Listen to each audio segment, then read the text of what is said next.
We're up against Jank Junction. We'll see if they live up to their name.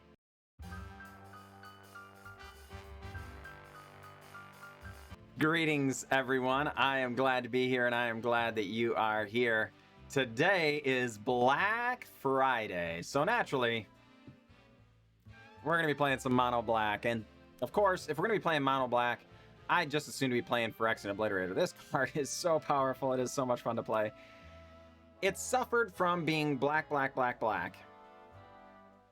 So you can't splash in other colors and stuff like that, right? It is just a 5/5 trample that your opponent can go, okay, Heartless Act or Bloodchief's Thirst or, you know, whatever. And that doesn't do anything. But when this thing sticks around in creature combat, it is crazy. So I really love this card. Admittedly, this is going to share some themes with similar decks that we've both played here on the channel in the past and maybe you've seen before. It's a mono black aggressive deck, folks. I mean, come on. I'm not reinventing the wheel here. I'm just trying to play a black deck and have fun. We do have some really interesting additions to the archetype from Amonkhet, and that's with Bone Picker here. This spell costs 3 less if a creature died this turn. So theoretically, on turn 2, you know, we could, like, turn 1, let's say, Knight of the Ebon Legion. Turn 2, the opponent plays a creature on their turn. We can go Bloodchief's Thirst your creature, Bone Picker, with the second available mana on turn 2. 3/2 Flying Death Touch is a heck of a Magic card, folks. So this one's quite good. Notably, also Gifted Aetherborn, that comes from Kaladesh, but admittedly, it's been in the format since Jumpstart. So I like this card a lot. But the mono black archetype has also changed a reasonable amount with the addition of the MDFCs. You might be looking over here at our lands going, on Earth, this fella's playing 16 lands, and you wouldn't be wrong with a caveat. We have the MDFC, just 1 Hagra Mauling, but it is a land. 4 Agadeem's Awakening, which are also lands, and 2 Malakir Rebirth. So with the addition of these, we're talking, you know, 7 more plus 16. You know, I'm not real great at math, but we've actually got quite a few lands for an aggressive curve like this, you know, but also being spells. The Malakir Rebirth also, it may seem a little odd. Choose a creature, you lose 2 life. Until the end of turn, when that creature dies, return to the battlefield tapped under its owner's control. We have a lot of individually very powerful cards here. Specifically, Phyrexian Obliterator and Rotting Regisaur. 7/6 for 3. At the beginning of your upkeep, discard a card. And then, I've already explained Phyrexian Obliterator. So returning these to the battlefield after your opponent's already spent a removal spell to get rid of them is very good indeed. But on top of that, the Bone Picker is also very worth returning. I'm telling you, this card is very strong. If we can get it down in a timely manner, I don't know. You know, we haven't gotten a chance to see it in action here in this deck, but man, I'm kind of excited about it. The rest of the deck, you know, there's removal, Heartless Acts, Bloodchief's Thirst, some Thoughtseize to interact with the opponent's face before they get to do anything. Of course, the Murderous Riders. And then we're just on aggressive stuff. 4 Knight of the Ebon Legion, great way to start the game. Some Nullpriests, good in the early game, but also good in the late game when you can bring back Phyrexian Obliterators, Rotting Regisaurs, and the like. Again, the Gifted Aetherborn attacks well, defends well, strong card. But a little bit of the secret sauce here, folks. Demonic Embrace. This card is very powerful. If anything, I tried to have more in here than just 2. And it might be right to have more than 2. I don't know. We'll play some games and find out. But Demonic Embrace is great on Knight of the Ebon Legion. This is the one that gets a counter if the opponent lost 4 or more life. So if we can just give it +3/+1, it's a 4-power creature even if it has no counters. So it grows every turn it deals damage to the face, and of course that's a lot of damage. But, ladies and gentlemen, giving +3/+1 to a 7/6? That's a 10-power attacker, right? Or giving +3/+1 to just the Bone Keeper. It's already got flying, it's already doing its thing, but darn it, that's a lot of power and toughness. And the Phyrexian Obliterator also very, very strong.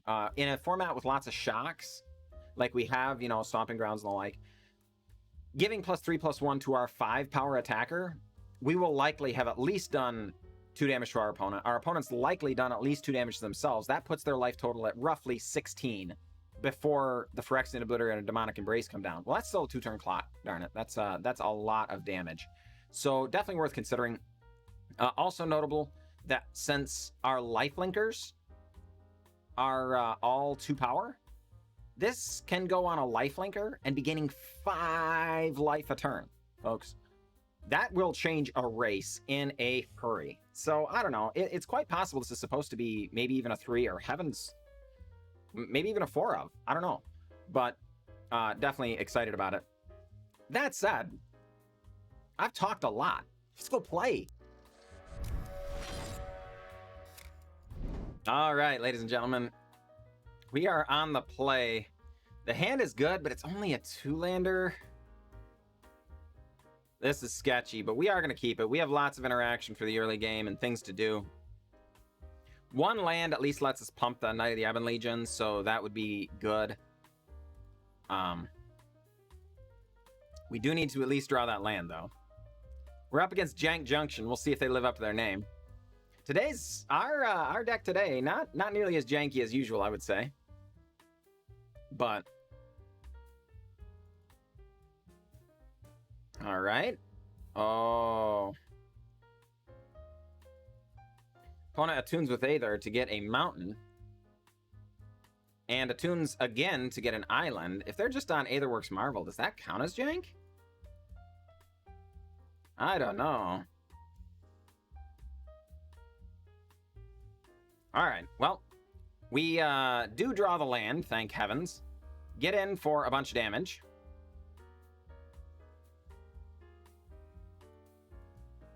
Yeah, we're just going to go ahead and kill this Rogue Refiner right now.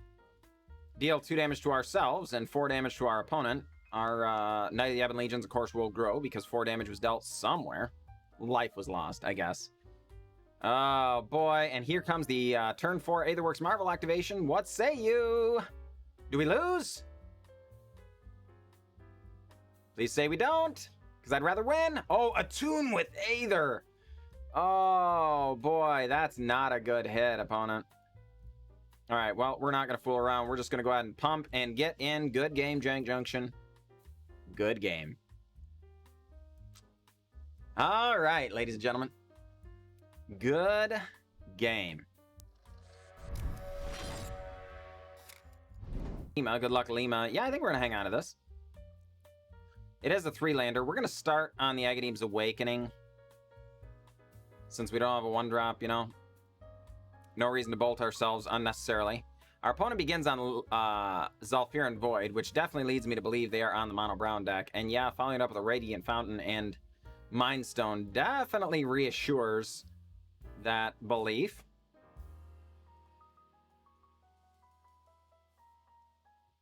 All right, Zhalfirin Void going to do a bit more scrying. Yeah, our opponent being on the play here is tragic indeed.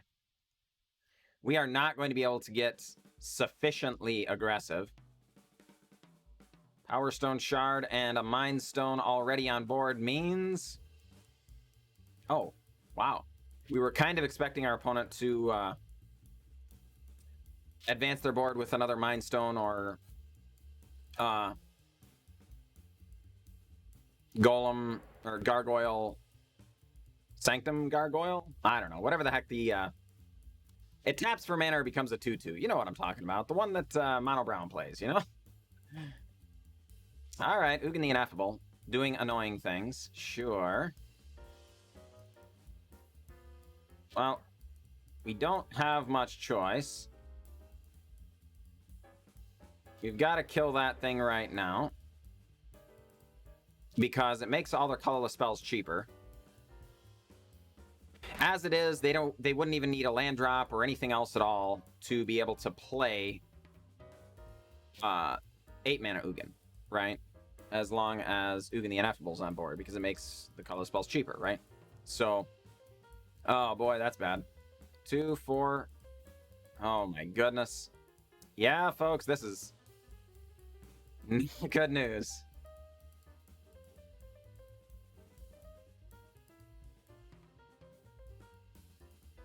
All right, well. Let's get in, I guess. Our opponent still being at 18 is tragic indeed. All right, I guess we're just gonna go Bone Picker, Knight of the Ebon Legion, and pray. I don't know what else we can do here other than just play our cards. You know, sometimes you got to do what the Magic cards say to do, and we don't have any way of interacting with what our opponent's doing. So let's just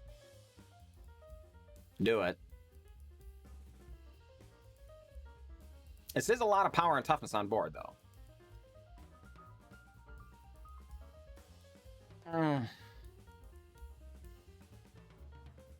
Yeah.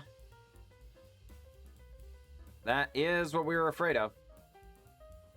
I'm glad we played around it with the other Ugin, but, you know, we're just stone dead now.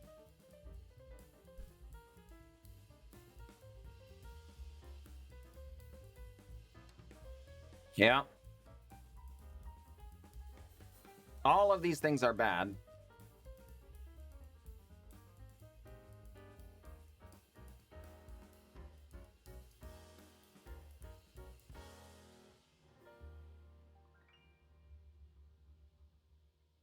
I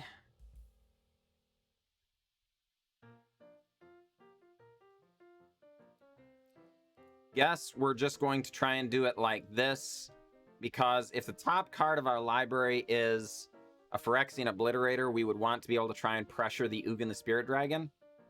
I don't even know that that solves anything. You know what I mean? Yeah.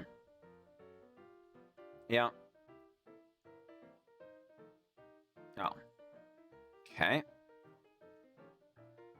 Well. It could still be a Phyrexian Obliterator. The problem is, like, yeah, they would sacrifice 10 permanents, but they get to keep Ulamog and Ugin. Like, I don't see how that's going to do anything. All right, that's not it, so GG. All right, you got it, Lima. You got it. Good game.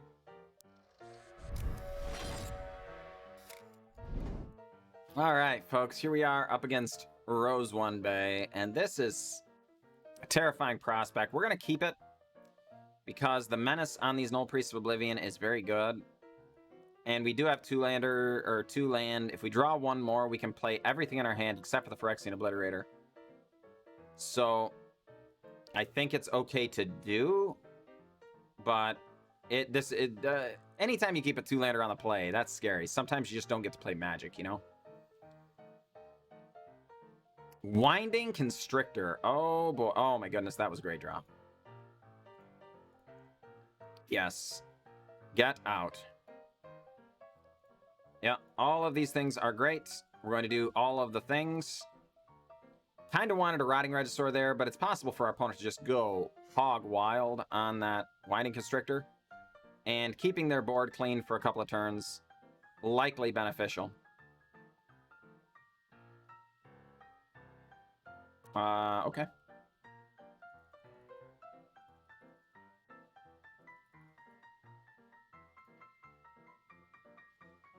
Yep, opponent drops to 12. So we're going to get down a Rotting Regisaur. Believe it or not, folks, I think we're very likely to pitch this Phyrexian Obliterator. I'm not excited about that, but I think the removal is likely to be better for us in this case than... Well... We have one removal spell. I guess we can hang on to it for now. Oh, boy. Yeah, that's a good one.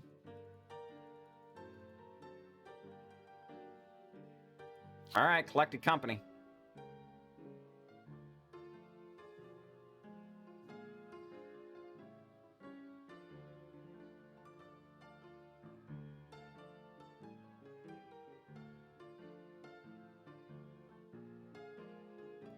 All right.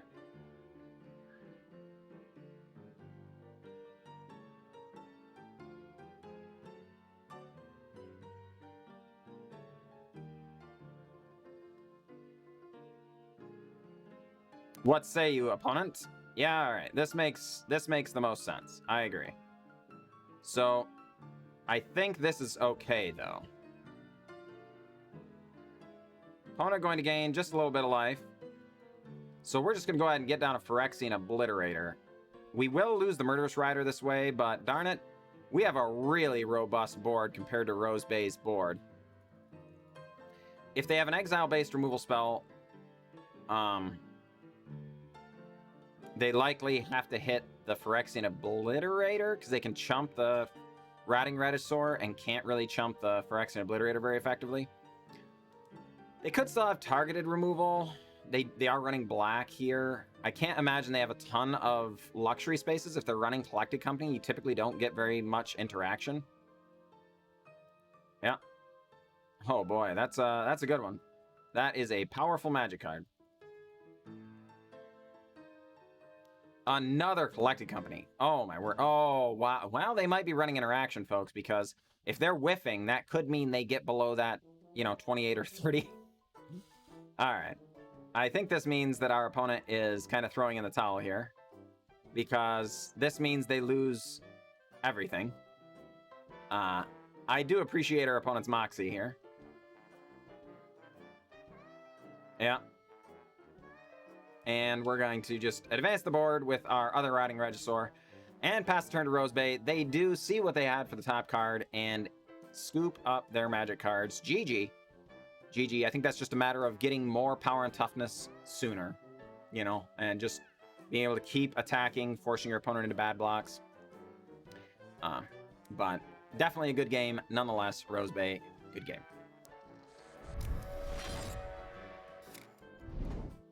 All right, folks, we're up against White Rabbit. Good luck, White Rabbit.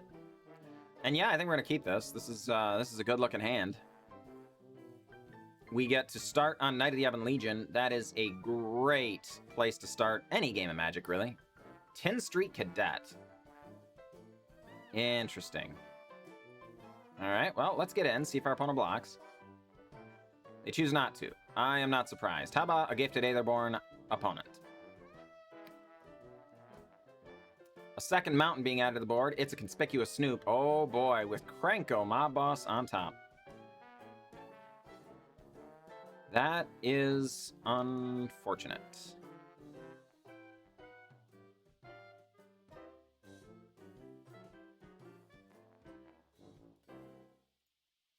Yeah, you know what? I'm going to take the opinion that I don't much care about that. We're just going to get aggressive. Deal 5 straight to our opponent's face. We go up to 25. Opponent gets a second 10 Street Cadet and a Skirk Prospector. Are you going to sack basically your whole board to get down a Krenko Mob Boss? It does not appear so. Oh boy, wow. That's a good one. So let's go ahead and attack.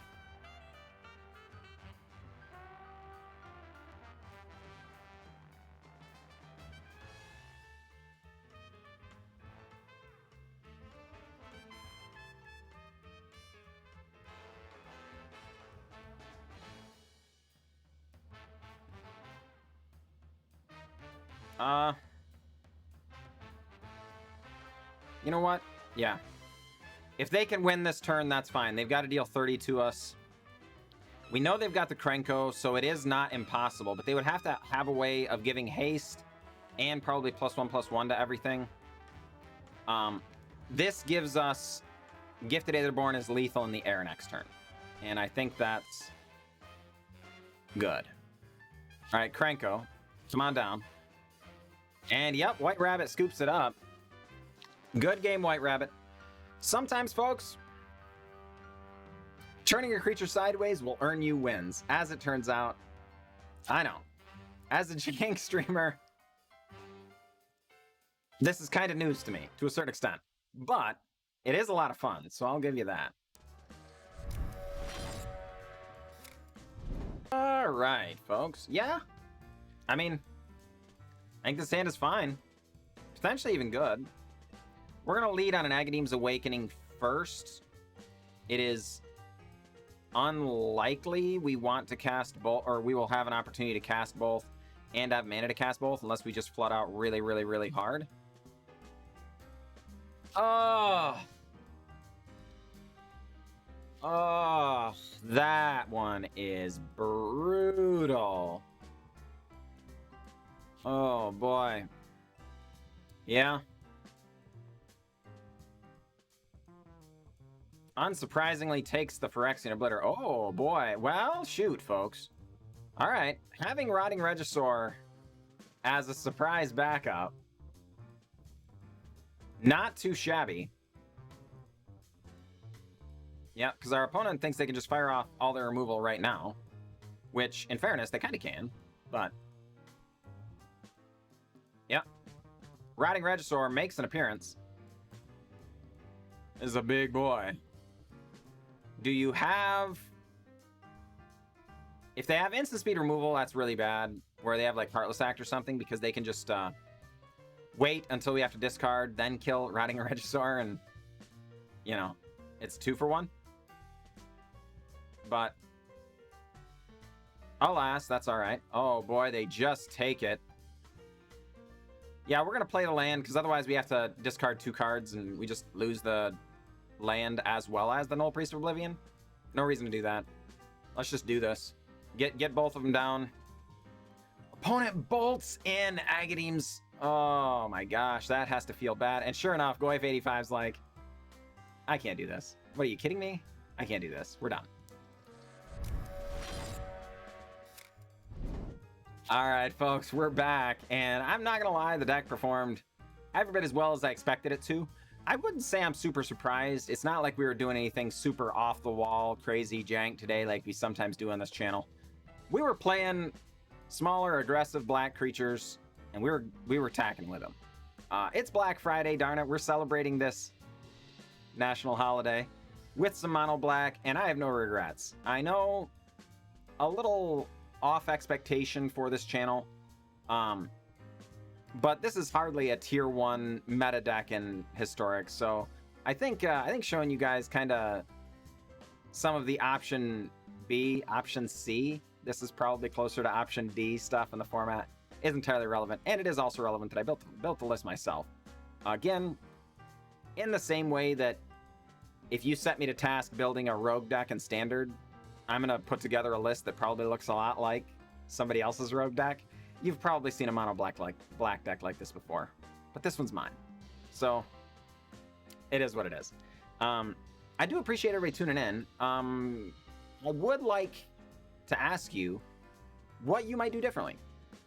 I haven't fine-tuned this list in any way, and I haven't, researched what other people are doing with the archetype. I know some Gray Merchant could be good in here, but that is going up on the curve. Like I say, we have plenty of the MDFCs and stuff in here, but with our actual land count being lower, adding 5-drops is not free. You have got to account for them in your mana base. Some other card advantage would also be good. I know we have mana dumps with the Knight of the Ebon Legion, and Nullpriest of Oblivion coming down late is very, very strong, but and then, of course, again, the Agadeem's Awakening as well.